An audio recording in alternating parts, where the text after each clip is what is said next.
তো hey guys, আসসালামু আলাইকুম। তোমরা সবাই কেমন আছো? আশা করছি সবাই ভালো আছো। তো আমি এখন আছি চেন্নাই হাসপাতালে।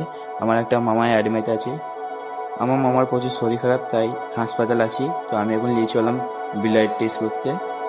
তো আমাকে যেতে হবে এখন 5 তলা। দেখতেই পাচ্ছি তোমরা সবাই যে লিফট বন্ধ আছে। তো এখন কিছু করার নেই, আমাকে সিঁড়ি দিয়ে যেতে হবে হেঁটে হেঁটে ওপরে 5 তলাতে।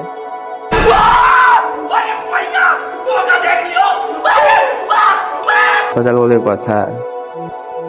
তো ভিডিও বানাইতে বানাইতে আমি 3 তলার উপরে চলে এলাম, আর 2 তলা বাকি আছে। তোমরা দেখতে পাচ্ছ যে কতগুলো উঁচু দিয়ে চলে এসেছি।